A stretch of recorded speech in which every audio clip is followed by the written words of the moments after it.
नितिन गडकरी के बयान ने मोदी सरकार में हलचल मचा दिया है या कारण कुछ और है? देखिए आप दर्शक, बुजुर्ग कहते हैं कि चोर जो होता है, जब चोरी किया रहता है और उसके सामने कोई चर्चा होती है तो उसके चेहरे के भाव थोड़ा तो जरूर उड़ जाते हैं कि उसी के बारे में चर्चा हो रहा है, भले उसका नाम उजागर नहीं है लेकिन चर्चा तो उसी के बारे में हो रहा है और रणनीति उसी के बारे में हो रही है, बन रही है। तो यह तो चेहरे का भाव उड़ने लगता है। तो इस वक्त हर बयान पर मोदी के चेहरे के भाव उड़ रहे हैं।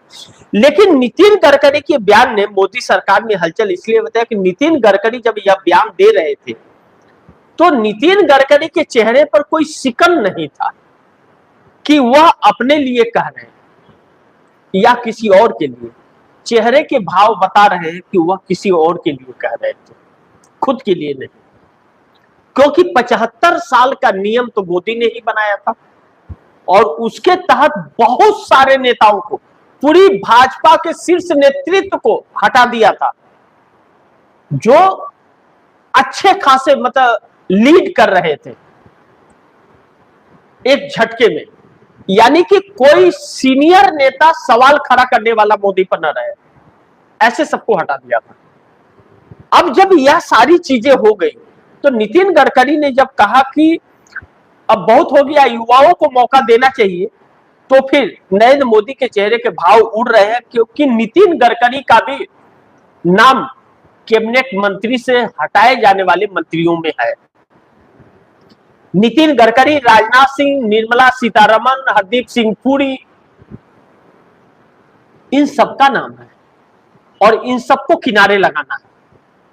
मोदी यह चाहते हैं और अब आरएसएस मोदी को हटाना चाहता है। तो नितिन गडकरी या तो फिर अपने आप इस्तीफा देके चले जाए या फिर आरएसएस के यह चाल है जो उन्होंने बयान दिया, लेकिन आरएसएस के सहमति के बगैर नितिन गडकरी ऐसा बयान नहीं देंगे। यानी कि आरएसएस ने अंदर खाने शिकंजा कसना मोदी पर शुरू कर दिया है और मोदी और शाह दोनों की ही छुट्टी होगी। यह भी नहीं कि मोदी को जाने के बाद अमित शाह को मौका मिल जाएगा, ना, नहीं मिलेगा। और इनके नजदीक जितने भी उद्योगपति हैं उन सब ने अपना एग्जिट प्लान तैयार करना शुरू कर दिया है। जैसे नंबर 1 पर नाम अडानी का आता है, अलग अलग तरीके से सब शुरुआत कर चुके हैं। मालूम है ना कि जब नाव डूबती है तो पहले चूहे भागते हैं, तो पहले वह उद्योगपति भागेंगे जो इनको सपोर्ट करते थे, फिर मीडिया वाले भागेंगे, फिर मंत्री भागेंगे, गठबंधन के लोग भागेंगे, बस हो गया। लेकिन यहां एक तथ्य और भी है जो बड़ी महत्वपूर्ण है।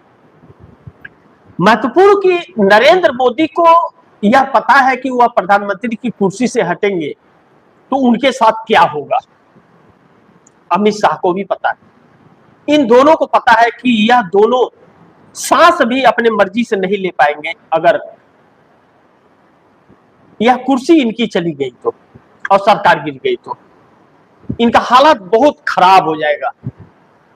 किसी ने सोचा भी नहीं होगा जो हालात इनके बनेंगे, यह इन्हें सच्चाई पता है। ऐसे में एक गहरी साजिश चली जा रही है। यह कुर्सी भी इतनी आसानी से छोड़ने वाले नहीं है। अब नितिन गडकरी के बयान ने इन्हें सचेत कर दिया है या उकसा दिया है कि कुछ और गलती करे। कहते हैं विनाश काले विपरीत बुद्धि, जब विनाश होना होता है तो बुद्धि भ्रष्ट होती है, इंसान अनाप शनाप करता है। तो इनको हटाने के लिए नितिन गडकरी ने बयान देके उकसा दिया है कि अब अपने बचने के लिए उल्टा पुल्टा कुछ करे कि उसी में फंस जाए। फंसे हुए तो है ही, और कुछ गलतियां करे कि बड़ी आसानी से इनको वो कर दिया जाए, या फिर नितिन गडकरी को ही प्रधानमंत्री आरएसएस बनाने वाला है और यह काम मोदी होने नहीं देंगे। तो ऐसे सिचुएशन में 136 सांसद तकरीबन भारतीय जनता पार्टी के मोदी के खिलाफ हो जाएंगे। 240 जो आरएसएस से संबंधित है, मोदी से नहीं नाखुश रहते हैं। लेकिन 104 सांसद जो दूसरे दल के आए हुए हैं 136 के बाद। वह अपनी मर्जी से नहीं आए हुए, उन्हें ईडी सीबीआई इनकम टैक्स से डरा करके लाया गया है। तो क्या वह मोदी के साथ खड़े रहेंगे, यह भी एक सवाल है। लेकिन यहां पर एनडीए गठबंधन और भाजपा में भगदड़ मचने का भी संकेत मिलने लगा है।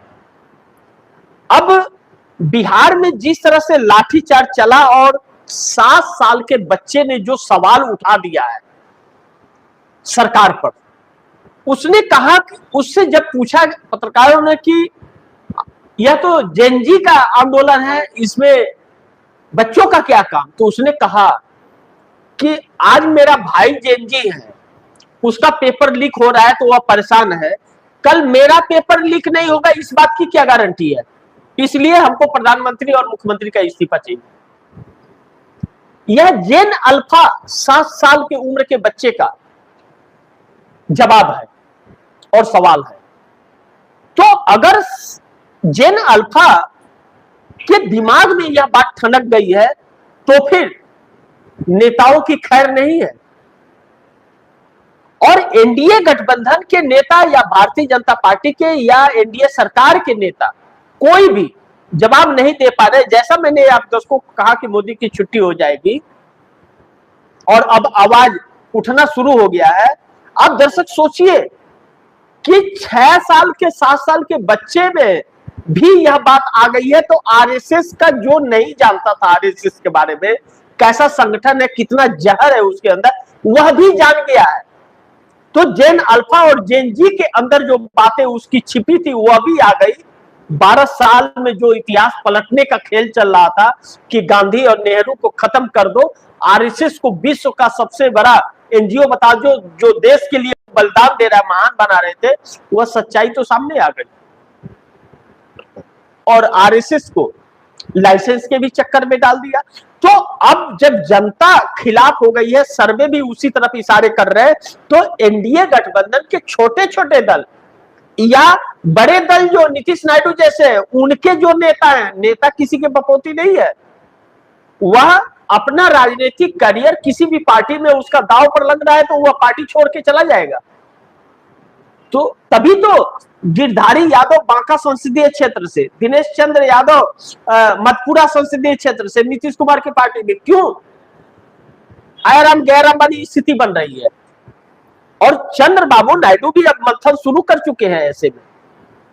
ऐसे में भारतीय जनता पार्टी के अंदर मोदी शाह को हटाने को लेकर और एनडीए में अब मोदी जिताऊ नहीं रह गए, गिरते ग्राफ, लोकप्रियता उनकी खत्म हो रही है, उनका जादू का छड़ी नहीं चल रहा है, इसके लिए भगदड़ मचने की अब संभावनाएं बहुत ज्यादा बढ़ गई है।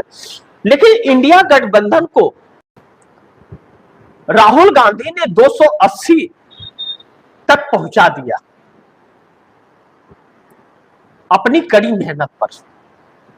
यह तो माना जाएगा कि राहुल गांधी की यह कड़ी मेहनत है कि इंडिया गठबंधन को इस मुकाम तक पहुंचा दिया, तोड़ने के बाद भी, इंडिया गठबंधन को तोड़ देने के बावजूद।